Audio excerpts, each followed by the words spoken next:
Distant rumbling. Imagine you are a child in the dark. The ground shakes hard enough to rattle your teeth. You look down the street, and instead of the moon, there is a massive, pulsating orange glow tearing through the sky. But to understand how we got to that nightmare, we have to rewind. Because Pompeii was the Roman Empire's ultimate playground. It was a city overflowing with perfume, politics, and pleasure. Nearly 20,000 citizens lived elbow to elbow in these streets, and they did it all directly beneath the shadow of Mount Vesuvius. Life here was luxurious. The elite spent days rubbing shoulders with wealthy wine merchants and ambitious politicians, funding a culture of endless gambling and excess. That extreme comfort created a fatal blind spot.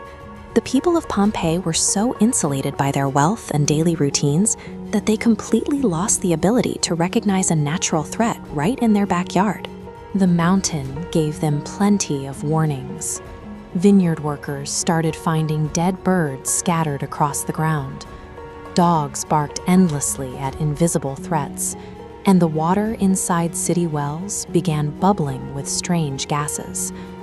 An engineer named Lucius connected these anomalies to something more dangerous, escalating underground pressure.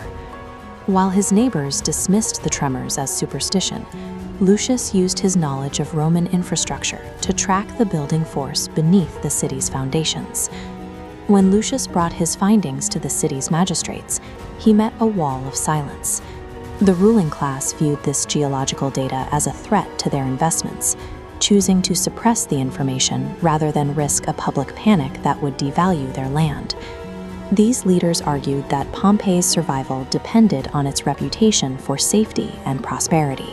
In their view, acknowledging the mountain's activity would destroy the trade and tourism that made the city a jewel of the empire. This conscious decision to prioritize the immediate health of the local economy over the warning signs in the earth effectively trapped the population. By the time the danger became undeniable, the opportunity for an orderly evacuation had passed. By late August of 79 AD, the environment degraded rapidly. The sky turned a sickly pale yellow, and dead fish began washing up in the harbor. While the confused public rushed to the temples to pray to Roman gods, the Roman admiral and scholar Pliny the Elder watched the bay with calm scientific curiosity. From his naval base, Pliny witnessed something entirely new to human history. A massive, thick cloud of dark ash thrusted upward, taking the shape of a giant, sprawling pine tree. That was the moment the immense underground pressure finally snapped, tearing the top of Mount Vesuvius apart. The sheer scale of the eruption was staggering. A solid column of rock and ash blasted 20 miles into the atmosphere, plunging the region into total darkness. Humanity has a long, fatal history of mistaking temporary environmental silence for permanent safety. Vesuvius had just proven that silence is a lie. The chaos was immediate. The sky turned black, and heavy, burning volcanic rocks began raining down, crashing through buildings and crushing citizens where they stood. The rigid social hierarchy of Rome broke down in minutes.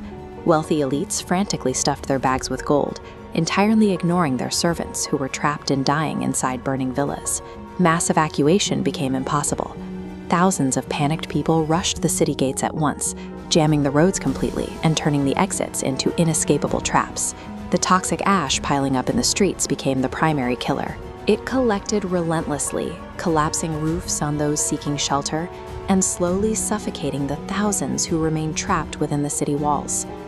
The mountain released its deadliest weapon, a pyroclastic surge. This animation shows a dense, superheated cloud of gas and rock rushing down the slope. Acting like a superheated avalanche, it moves significantly faster than a Category 5 hurricane, making it impossible to outrun. When this towering black wave reached the city, it brought absolute finality.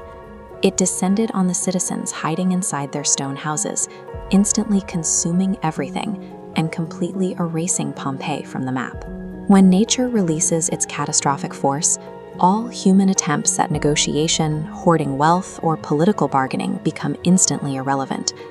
The city vanished completely beneath the ash. It sat buried and forgotten by the world for 1,700 years, until archaeologists finally unearthed the ruins. What they found was chilling. The volcanic ash had acted as a time capsule. Loaves of bread were still sitting inside ovens, and vivid frescoes remained perfectly intact on the walls. But the most haunting discovery was the people themselves. Scientists created plaster casts of the hollow spaces left in the ash, revealing the perfectly preserved physical forms of the victims, frozen forever in their final, agonizing moments. Today, Mount Vesuvius still stands above the Bay of Naples. It remains highly active and is considered one of the most dangerous volcanoes on Earth. Pompeii is a permanent, silent warning about the sheer cost of ignoring the natural world, especially today when more than 3 million people live directly in its shadow.